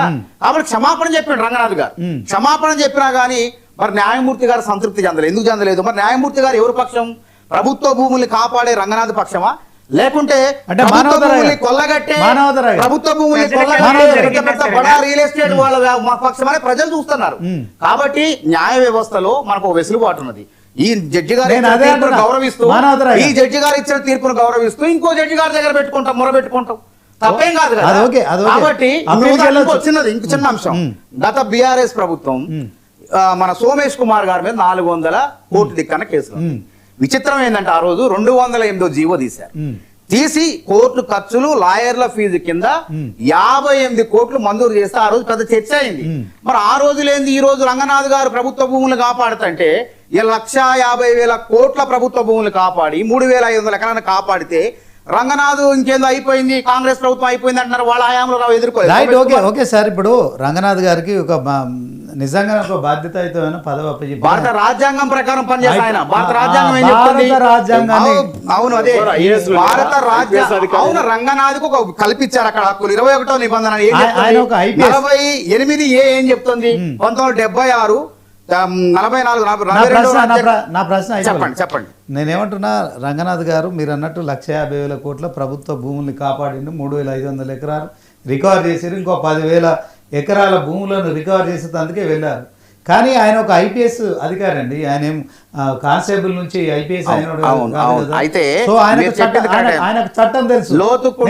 నేను చెప్తా, అక్కడ రంగనాథ్ గారు ఎందుకు పోవాల్సి వచ్చింది? ఆయన పని కట్టుకొని సొంతకు పోయిండా? అక్కడ ఉన్నటువంటి పర్యావరణవేత్తలు ఎక్కడైతే లోతుకుంటుందో 2500 సంవత్సరాలు చారిత్రక సంపద రంగనాథ్ ఎక్కడ ఉల్లంఘించండి, ఏం నేరం చేసిండు? ఎవరో 3 కిలోమీటర్ల అవతల ఉన్నటువంటి చెప్పండి. నేనేమంటున్నా నాకేసేది మీరు కాదు, మీరు తొందరపడతారు ఎందుకు? మీ దగ్గర అడిగిన తర్వాత అది కూడా చెప్తా. సల్కం చెరువు మీరు న్యాయవాదే, ఒకటే మాట నేనేమంటున్నా అంటే, మీరు ఒక అడ్వకేట్, మీకు చట్టం తెలుసు, ఆయన అడ్వకేట్, చట్టం తెలుసు. సరే, బాధితుల పక్షాన మాట్లాడేటప్పుడు మీ వాదన గెలిపించుకోవాలనుకోవడం ఒక న్యాయవాదిగా న్యాయాన్ని మా వాదన కాదు, న్యాయబద్ధమైన వాదన గెలిపించాలనుకుంటాం. మా వాదన కాదు. నేనేమంటున్నా ఇప్పుడు అది ఓకే, న్యాయవాద వృత్తిలో సహజమైన అంశము, మీకు ఆ రైట్ ఉంది. కానీ ఒక ఐఏఎస్ ఐపీఎస్లు మన తెలంగాణ మీరు అంటున్నారు అక్కడ అన్ని జరిగినాయి, ఇక్కడ ఇన్ని జరిగినాయి అని మాట్లాడుతున్నారు కదా. సో వీళ్ళు ఈ ప్రభుత్వం పైన ఇంకో ప్రభుత్వం వచ్చినా గత ప్రభుత్వంలో వీళ్ళే ఉంటున్నారు. సో వీళ్ళ మీద కేసులు ఉన్నాయని చెప్తున్నారు. వీళ్ళు కేసులు ఎందుకు వాళ్ళు దానికి బారిన ఎందుకు పడాలి? ఇప్పుడు ఎందుకు బారిన అంటే, ప్రజాస్వామ్య వ్యవస్థలో ప్రభుత్వాలలో ప్రభుత్వాధినేతలు రాజకీయ నాయకులు ఉంటారు. బాధ్యత ప్రభుత్వ అధికారుల వాళ్ళ సంతకాల మీద వాళ్ళ మీద జరుగుతాయి. ఇక్కడ వాళ్ళు సంతకం చేసినప్పుడు వాళ్ళ విచక్షణ తప్పు చేయలేదు. ఇలా ఆయన సంజీవ్ కుమార్ సుల్తాన్ ఏం తప్పు చేయలేదు. వాళ్ళ ఆదేశాలను ఒత్తిడిలో ఆయన కార్యక్రమాల్లో పాటించలేదంటే మళ్ళీ రేపు పాటిస్తాం, ఇవ్వాలి కాకపోతే నేరం ఏమన్నా. కాబట్టి నేనేమంటే, రంగనాథ్ గారు భారత రాజ్యాంగంలో 21వ నిబంధన ఏం చెప్తుందంటే, మనిషికి అంటే మానవులకు జీవించే హక్కు, మనుషులకు జీవించే హక్కు కల్పించి. ఎట్లాంటి జీవనం? ఉత్తుత్త ఇష్టం వచ్చినట్టు అక్రమంగా జీవించడం ఎట్లా కాదు, స్వచ్ఛమైన గాలి, స్వచ్ఛమైన నీరు కల్పించాలని భారత రాజ్యాంగంలో ఉంది. అందుకే ఆయన సరస్సులను, కుంటలను, చెరువులను కాపాడుతాడు, కబ్జాలను. అదే విధంగా 42వ రాజ్యాంగ సవరణ 76లో జరిగింది, 48A. దాని ప్రకారం ఏంటంటే, అడవులను, పర్యావరణాన్ని, చెట్లను, జాతీయ సంపద, జాతీయ పక్షి, నెమల్ లాంటి వాటిని కాపాడాల్సిన బాధ్యత ప్రభుత్వాల మీద ఉంటది. ఎవడో వచ్చి ప్రభు రియల్ ఎస్టేట్ భూమి వాడు డబ్బు ఉంది కాదని చెప్పేసి వాడు వచ్చేసి ఎక్కడో ప్రభుత్వం 3 కిలోమీటర్ల అవతల ఆయన జాగా ఉంది, ఈ 3 కిలోమీటర్ల అవతల ప్రభుత్వ భూమిలోకి వచ్చి అనుమతులు లేకుండా బాంబ్ బ్లాస్టింగ్ జరుగుతుంది. ప్రజలు రంగనాథ్ ఫిర్యాదు చేశారంటే రంగనాథ్ పోవటం నేరం, అక్కడ రంగనాథ్ పోవటం నేరం. మీరు దయచేసి గమనించండి ఒక్కసారి, ఒక్క నిమిషం సార్. సుమిత్రానంద్ గారు చెప్పండి. నేను ఒక్కటే విషయం అమ్మా, సుమిత్ర గారు ఒకటే విషయం శ్రీనివాస్ గారు దృష్టి లే, మీరు ఎందుకంటే గరంలో చెప్పినారు కదా, గరం లేదు నేను పూర్తిగా చెప్పిన. ఒక్క నిమిషం, నేనేమంటున్నా, సరే నేనేమంటున్నా, ఐఏఎస్లు ఈ రోజు సందీప్ సుల్తానియా మాటలు పడడం కానీ రంగనాథ్ గారు కానీ తప్పు, కానీ ఐఏఎస్ ఐపీఎస్లు తప్పు కాదండి. ఇలా కాంట్రాక్టర్లకు బిల్లు చెల్లియమంటారు, ఈయన ఫైనాన్స్ సెక్రటరీగా ఉంటాడు, ఇయ్యడు అనుకోండి, పెన్షన్లు ఇయ్యమని ప్రభుత్వం హైకోర్టు ఆదేశించింది, ఇయ్యలేకపోయారు వీళ్ళు. ఉద్యోగస్తులు అది ఆత్మహత్యలు చేసుకోరు, మళ్ళా కోర్టుకు తిరిగిపోతే కాంటెంప్ట్ అయ్యింది. ఎవరు తప్పు? ప్రభుత్వం దగ్గర డబ్బులే లేవు, ఫీజు రీంబర్స్మెంట్ ఇయ్యమన్నది. ఇయ్యకపోతే రేపు కోర్టు ఏం చేస్తుంది? విద్యాశాఖ ప్రిన్సిపల్ సెక్రటరీ, ప్రభుత్వము, మంత్రులు, కేబినెట్. విషయం ఏంటంటే,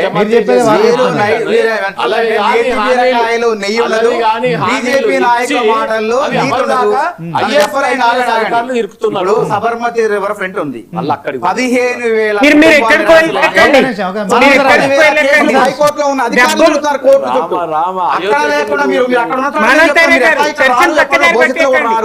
కాబట్టి ఆంధ్రప్రదేశ్ లో ఉన్న అధికారులు ఎదుర్కొంటున్నారు, దాని గురించి చెప్పరు మీరు.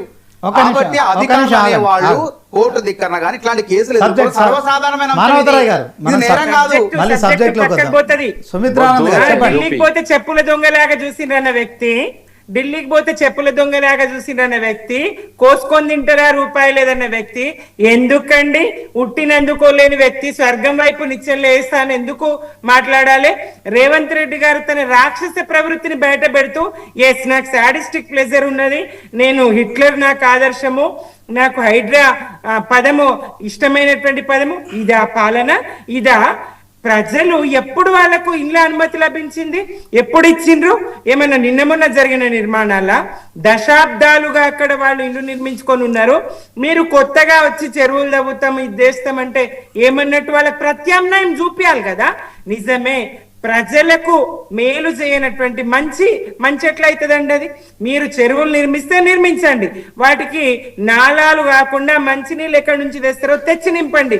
జనావాసాల మధ్య మురుగునీళ్ళతో చెరువులు ఉండకూడదు, మంచినీళ్ళు తెచ్చి నింపండి. అట్లాగే వాళ్ళకి ముందుగా వాళ్ళు ఏ స్థాయి వాళ్ళ ఇల్లు ఉన్నదో దానికి తగిన పరిహారం ఇచ్చి వాళ్ళకి ప్రత్యామ్నాయం చూపించి కదా మీరు చేయాలి. ఆ స్థాయి పని మీరు చెయ్యరు, చేతగాని పనులు చేస్తారు. వాళ్ళ అధికారులను బలిపెడతారు. ఒక్కొక్క అధికారం మీద జడ్జిలే ఈ స్థాయిలో తప్పబడతా ఉన్నారు. వేల కేసులు పెండింగ్ లో ఉండే పరిస్థితి ఉంటుందా ఒక్కొక్క అధికారం మీద?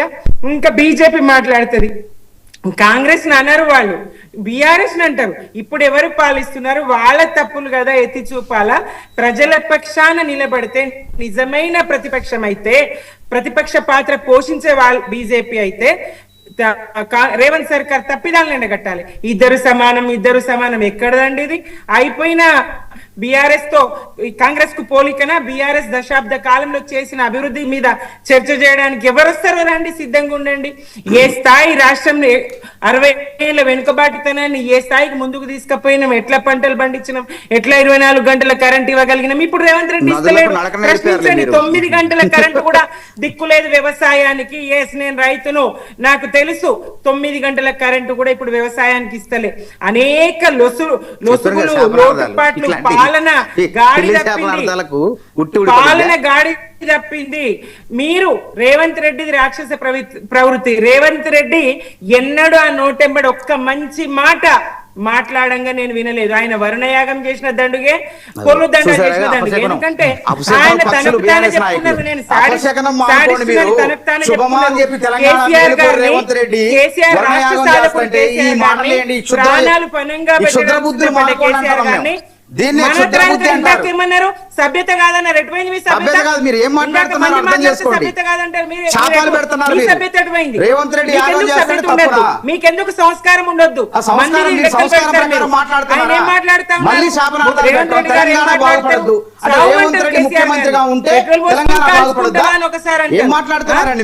బండ కట్టుకొని ఒకసారి అంటారు, బావిలో దూకి చావని ఒకసారి అంటారు, బొక్క బోర్ల పడ్డారు, బొక్కలు ఇరిగిండని ఒకసారి అంటాడు.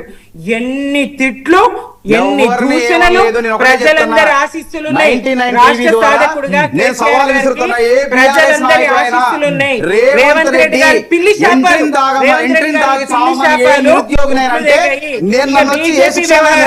బీజేపీ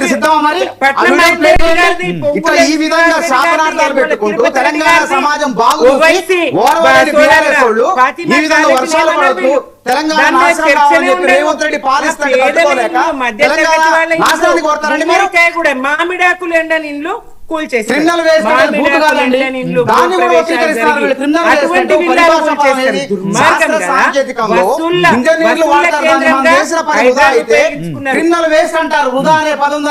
వనరుల వృధా అంటారు దాన్ని. దాన్ని ఏదో ఇంజనీరింగ్ రాజకీయ పబ్బం కలుపుకొని దీన్ని ఏమంటారంటే పైశాచిక మనస్తత్వం అంటారు. రాక్షస రాక్షస వ్యాఖ్యలు. Congress criminal waste, Congress 100% criminal waste, ప్రభుత్వం క్రిమినల్ వేస్ట్, ఈ పాలన క్రిమినల్ వేస్ట్. జంజీ పోరాటాలు అర్ధరాత్రి ఆయన ప్రకటించాల్సి వచ్చింది, మిత్రో అని చెప్పేసి మాట్లాడాల్సి వచ్చింది. మరి ఇక రేవంత్ రెడ్డి గారు ఎంత అండి? ఆర్ఆర్ ట్యాక్స్ వసూలు చేస్తారని చెప్పి మోదీ గారు అంటారు, అమిత్ షా గారు అంటారు. ఏం చర్యలు తీసుకోరు? వాషింగ్ పౌడర్, ఎందుకంటే ఆయన అక్కడ చంద్రబాబు శిష్యుడు కదా ఇక్కడ ఉన్నాడు. మీ నుంచి కేసీఆర్ గారు చెప్పినట్టు వింటాడంటారు. ఇది ఎక్కడ దుర్మార్గం? కేసీఆర్ గారు నీకు అవకాశం ఇచ్చిండ్రు, పాలించు నాయన, మంచి పేరు తెచ్చుకో, నువ్వు చెయ్యు అని చెప్పేసి కేసీఆర్ గారు అన్న, నువ్వు మంచి చెయ్యి ప్రజలకు అని చెప్పిండు. ఈయనకు మంచి చేయడం చేత కాదు. రేవంత్ రెడ్డికి ఎట్టి పరిస్థితుల్లో విధ్వంసమే, వినాశనమే. కాంగ్రెస్ ఇందిరా గాంధీ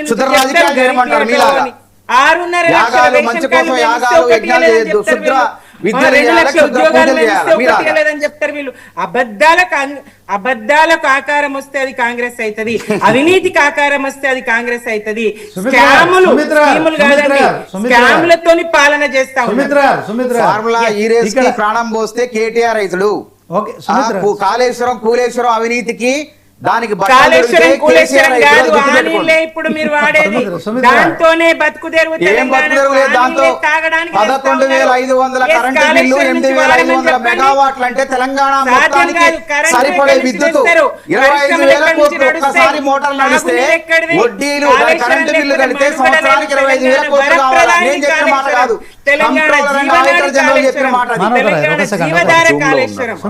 సుమిత్ర గారు వన్ సెకండ్ ఇప్పుడు సబ్జెక్ట్ కొంచెం మనం డివేట్ అవుతుంది. మనం కేవలం ఓన్లీ ఉన్నత చదువులు చదువుకొని ఉన్నతోద్యోగాలు చేస్తున్న అధికారులు కోర్టు మెట్లెక్కుతున్నారు. మీరు కూడా మరి బాగానే చదువుకున్నారు, గతంలో మీరు కూడా ఒక వాళ్ళ టైంలో కోర్టు మెట్లు ఎక్కిర్రు, హెలికాప్టర్లు ఎక్కిర్రు, ఉన్నతోద్యోగం కూడా చేశారు, పాదాభివందనాలు చేశారు, పొర్లు దండాలు పెట్టారు ఐఏఎస్ దీంట్లో మొక్కారు ఐఏఎస్. మీరు చెప్పండి మేడం, వాస్తవానికి ఒక అధికారి ఎవరైనా ఉన్నారంటే ఆ ఉన్నత అధికారి విచక్షణ అధికారంతో ఈ కోర్టు నుంచి తప్పించుకునే వీలు లేదా? ఎందుకని 100 కేసులు ఇలా కోర్టు కామెంట్ చేసిన దాన్ని చూస్తే నిజంగా సందీప్ కుమార్ సుల్తానియా మీద 100,000 కేసులు ఇట్లా అవుతున్నాయి అధికారుల మీద, వీళ్ళు జీవితాంతం జైల్లో జైల్లో ఉన్నా నిజంగా పరిస్థితులకు అద్దం పట్టే వ్యాఖ్యలండి జడ్జిలు మాట్లాడిన మాటలు. ప్రభుత్వ ప్రతినిధులు, మంత్రులు గాని ఎవరు ప్రభుత్వ ప్రతినిధులు, ప్రజాప్రతినిధుల మాటలు శిరోధార్యం కాకూడదు. వాళ్ళ విచక్షణతో వాళ్ళు పరిపాలన వ్యవహారాలు చేయాలి. ప్రజల పక్షము, కేవలం ప్రభుత్వ పక్షమే కాదు, ప్రజల పక్షమై ఉండి అధికారులు మాట్లాడాలి, అధికారుల చర్యలు ఉండాలి. ఎవరు ఆదేశించినా అవసరమైతే 10 నుంచి తప్పకుండా ఏం పోయింది, ఎవరు ఆదేశించినా ఆ పనులు చేయకూడదు. ఒక అధికారి తప్పుకున్నాడు కదండి, నేను పనులు చేయలేను, నేను రాజీనామా చేసి వెళ్ళిపోయింది ముందే, ఒక అధికారి తప్పుకున్నాడు. అట్లనే ఈ కేసులను ఎదుర్కొని జైలులో శ్రీలక్ష్మి గారి లాగా జైలులో ఉండే బదులు తప్పుకున్నది మేలు గాని ప్రభుత్వ ప్రతినిధులకు, ప్రభుత్వానికి తల వంచి ప్రజా వ్యతిరేకమైన పనులు చేయకూడదు. అధికారులు కూడా కోర్టులకు ఈ స్థాయిలో 63 సార్లు ఎగనామం పెట్టడం, కోర్టుకు హాజరు కాకుండా ఉండడం న్యాయ వ్యవస్థను అవమానించడమే అవుతుంది కదా. కోర్టుకు ఈ కేసులు మాత్రమే కాదు కదా, ఒక్క నిమిషం. ఇప్పుడు మనకు ఈ 2 ప్రభుత్వాల పరిధిలో పనిచేసిన అధికారులను మన తెలంగాణలో ఉంచి మరి కేంద్రంలో ఉన్న బీజేపీ ఏం చేస్తుందో ఒకసారి ఆయన అడుగుదాం. ఏం సార్, ఇక్కడ సోమేష్ కుమార్ 400 కేసులు ఉన్నాయంటున్నారు, హైడ్రా రంగనాథ్ కమిషనర్ మీద ఆయన మీద 65-67 కేసులు ఉన్నాయంటున్నారు, ఇవాళ సందీప్ కుమార్ సుల్తానియా, సరే what ever it may be, ఇలాంటి కేసులకు గురవుతున్న వాళ్ళు ఇప్పుడు వాళ్ళను ప్రక్షాళన చేయాల్సిన బాధ్యత మీకు లేదా? ఉంటుంది కదా. రాష్ట్ర ప్రభుత్వానికి కంప్లైంట్ వచ్చినా లేకపోతే శిక్షలు పడ్డా రేవంత్ రెడ్డి గారు ఎన్నిసార్లు అడిగినా మీరు ఆ అధికారులను మార్చట్లేదు, సరిపోయినంత అధికారులను మీరు ఇవ్వట్లేదు, ఐఏఎస్ ఐపీఎస్లను. రేవంత్ రెడ్డి గారి మాటలు నమ్మి మీరు బుట్టలో పడుతున్నారు. రేవంత్ రెడ్డి గారి రేవంత్ రెడ్డి గారి పరిపాలనా విధులు ఎట్లా ఉంటాయంటే, ఆయన అశ్విని శ్రీ వైష్ణవ్ రైల్వే మినిస్టర్ దగ్గరికి పోయి నా హైదరాబాద్ మెట్రోకు ఫైల్ ఇస్తాడు. అరే ఇది నా శాఖకే రాదయ్య బాబు అని చెప్పి ముఖ్యమంత్రికి చెప్తే ఆయన తిరిగి పోయి పట్టణాభివృద్ధి శాఖను కలుస్తాడు. గట్లా అటువంటి ముఖ్యమంత్రి గారు. అందుకే మానవ వనరుల అభివృద్ధి శాఖలో చదువుకోమంటున్నా, హార్వర్డ్ కాదు చదవాల్సింది. సో అనవసరంగా ప్రజాధనంతో ముఖ్యమంత్రి అయ్యి అక్కడ దాకా పోయి చదివే కంటే మనది మంచి ఇన్స్టిట్యూట్ అది. అడ్మిన్ ఎట్లా చేయాలి, ఆ ఇండియన్ అడ్మినిస్ట్రేటివ్ సర్వీస్ గానీ, ఐపీఎస్లు గానీ, వారి విధులు గానీ, డ్యూటీలు గానీ, బిజినెస్ రూల్స్ గానీ అవి ముఖ్యమంత్రి అవపోసం. సార్ ఇప్పుడు ముఖ్యమంత్రి అయినా, మంత్రులైనా, ఎవరైనా, ఎమ్మెల్యేలైనా, ఎమ్మెల్సీలైనా ప్రజాస్వామ్యం పరిపాలన నడిపించేది అధికారులు, ఉన్నతాధికారులు. మరి డబ్బులు ఆ ఉన్నతాధికారులను మీరెందుకు ఇలాంటి కంప్లైంట్స్, ఇలాంటి కోర్టు నేను ఇంతకుముందే చెప్పినాను, ఫ్రీ బీస్, ఉచిత పథకాల హామీలు అడ్డగోలుగా ఎన్నికలలో ఇచ్చేసి రేవంత్ రెడ్డి గారు అలవి కాని హామీలు ఇచ్చేసి, సార్ ప్రభుత్వాలు ఓట్ల కోసం అది బీజేపీ గానీ కాంగ్రెస్ ఎవరైనా ఉచితాలు ఇస్తున్నారు, హామీలు ఇస్తున్నారు, అప్పులు చేస్తున్నారు. రాష్ట్రంలో 10 లక్షల కోట్ల అప్పులు అయినాయంటే మీరు కూడా ఏం తక్కువ చేయలేదు సార్. 100 లక్షల కోట్లు మీరు అప్పులు అంతకంటే ఎక్కువ చేసిరు.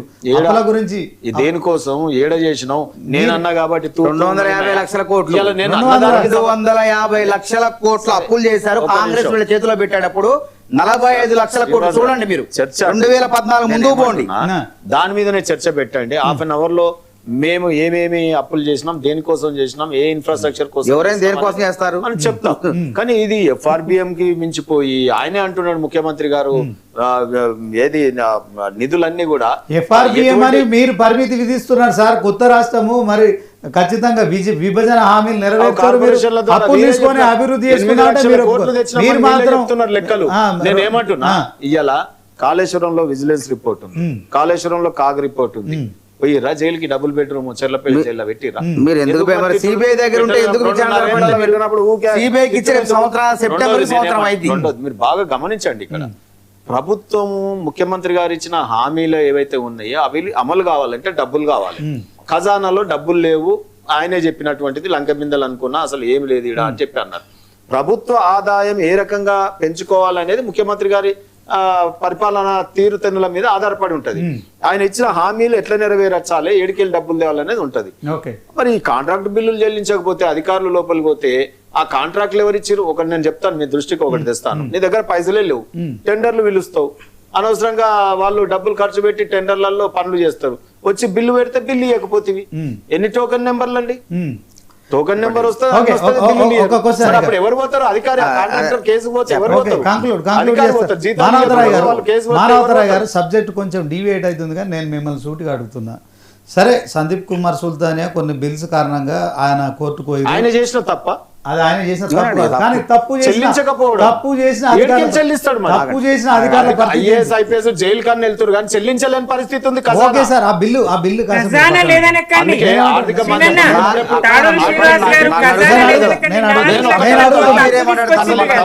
రద్దు చేయాలి. నీటి విషయంలో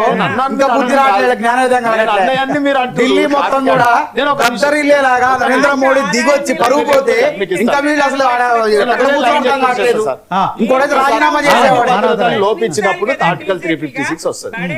ఆర్థిక మాంద్యం గురైనప్పుడు కూడా రాష్ట్రం అతలాకుతలమైనప్పుడు 14 మందిని ముఖ్యమంత్రి నీటి విద్యార్థుల జీవితాన్ని నాశనం చేసి ఇలా మళ్ళీ సిగ్గు లేకుండా పాలిస్తాను. ఏ రకమైన ఉదాహరణ ఉందా? లేదు. సరే, మనం అప్పుల గురించి అడుగుతున్నారు మీరు, నేను మిమ్మల్ని అడుగుతున్నాను. మధ్యలో రాకండి సార్. ఇప్పుడు ఇప్పుడు ఏమంటారు అంటే కోర్టు చుట్టూ తిరగాలరు.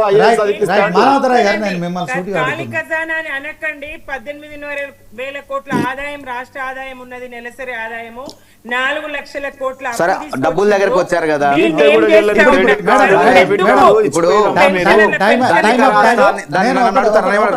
చిన్న కంక్లూడ్ చెప్పండి నాకు. ఓకే, ప్రభుత్వం అంటే అధికారులు వ్యవస్థ నడిపించాల్సిందే, అంటే వాళ్ళే ఉంటారు. చాలా మంది అధికారులు అవినీతి ఆరోపణలకు ఎందుకు ఎదుర్కొంటున్నారు?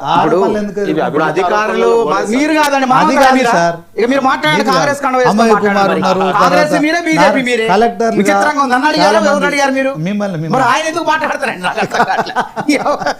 ఇప్పుడు అధికారులు తప్పు చేస్తే ఉపేక్షించట్లేదు.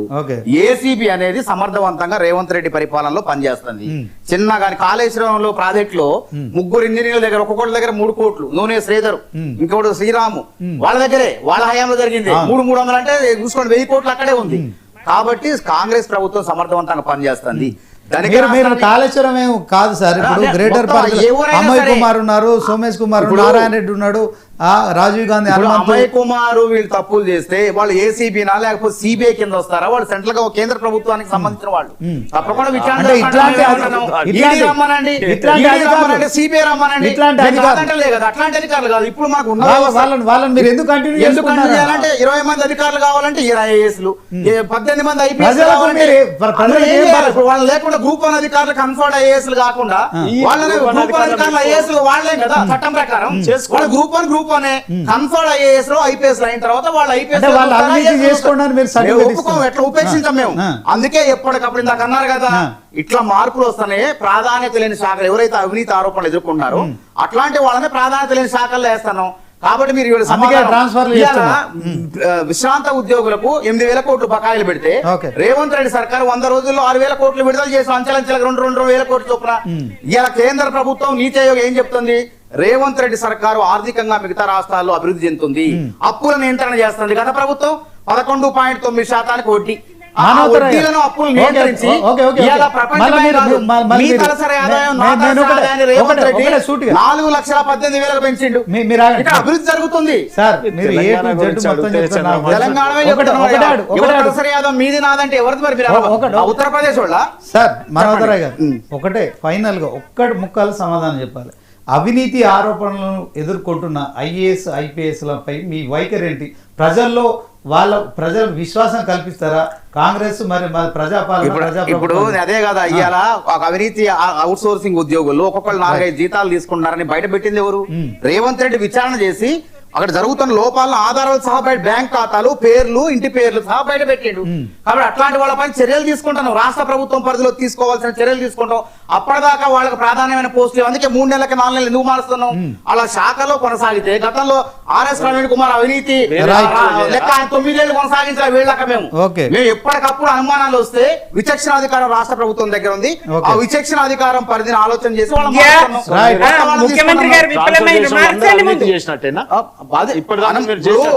ప్రభుత్వానికి ఏం చేశారో, అవినీతి చేశారా, వాళ్ళ మీద ఆరోపణలు వచ్చినా లేకుంటే వాళ్ళు ప్రభుత్వానికి విరుద్ధంగా పోతున్నారా, వాళ్ళని మార్పు చేసుకునే అధికారం ప్రభుత్వాలకు ఉంటది. అది మీరెవరు చెప్పడానికి అంటున్నారు. నిజంగా మా పరిధిలో ఉంటే మేము తీసుకుంటాం. మా పరిధిలో ఏసీబీ పరిధిలో మేము చేయగలుగుతాం. ఈడీ వాళ్ళ మీద కేసు పెట్టింది, మరి ఏం చేస్తారు? థ్యాంక్ యూ మానవతరాయ్ గారు, అలాగే తాడు శ్రీనివాస్ గారు, సుమిత్రానంద్ గారు, అందరు కూడా ధన్యవాదాలు.